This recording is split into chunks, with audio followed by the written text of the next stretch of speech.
I thought my new neighbor was pretty normal when he moved in. Then one afternoon, I noticed a black charging cable running across my driveway. It connected his Tesla to a charger on his side of the house. I immediately wondered why my driveway had become part of the setup. The cable wasn't tucked along the edge of the property.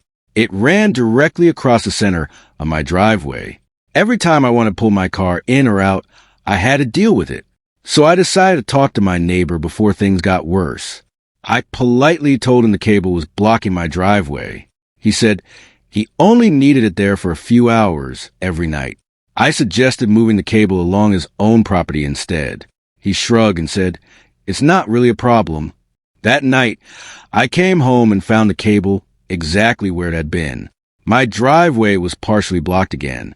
I carefully moved my vehicle around it and went inside. But I knew this couldn't become a daily routine. The next morning, I documented exactly where the cable was placed. I took clear photographs showing the obstruction and the property boundaries. I wasn't trying to start a fight with my neighbor.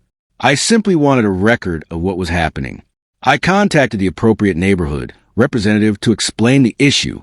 They came out and inspected the cable placement. The question wasn't whether he could own an electric vehicle. The question was whether his setup could obstruct someone else's property. An electrician was eventually asked to inspect the charging setup. He checked the charger, cable routing, and connection point.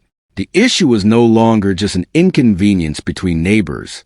There were installation and placement questions that needed professional attention. The inspection resulted in a clear decision about the existing setup. The charger and its cable arrangement could not remain as installed. My neighbor was told to have the setup properly relocated. For once, he didn't have an argument ready. A few days later, the cable finally disappeared from my driveway. The charger was removed from its previous arrangement. My neighbor had to find a proper solution on his own property, and my driveway was finally clear again.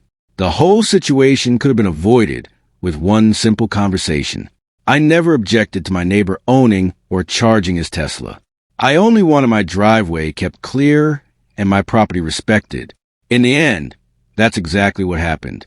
I came outside and saw the cable stretched across my driveway again. This time, I photographed everything before saying a word. My neighbor insisted it was only temporary and harmless, but I knew the problem needed to be settled properly. The cable was becoming a daily obstacle instead of a temporary solution.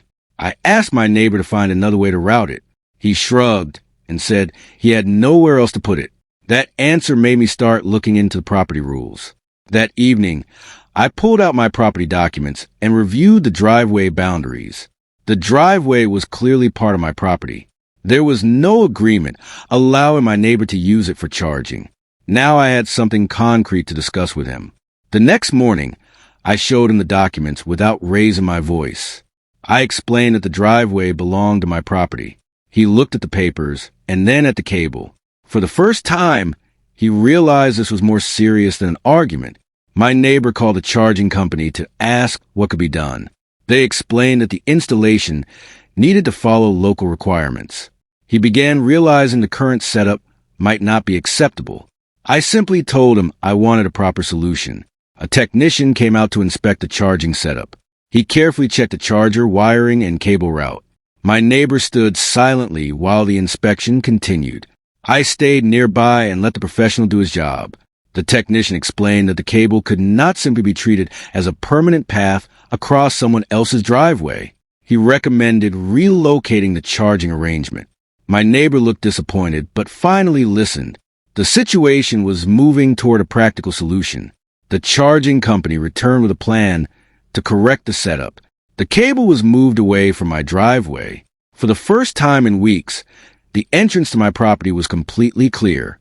It felt good to see the problem finally being handled properly. The difference was obvious once the cable was properly routed. My driveway was clear, safe, and completely accessible again. My neighbor could still charge his car without using my property. A simple boundary had solved what became a surprisingly big dispute. In the end, nobody needed a dramatic showdown. The rules, property boundaries, and professional inspection settled everything. My neighbor kept his charger, and I got my driveway back. Sometimes the strongest response is simply knowing where your property ends.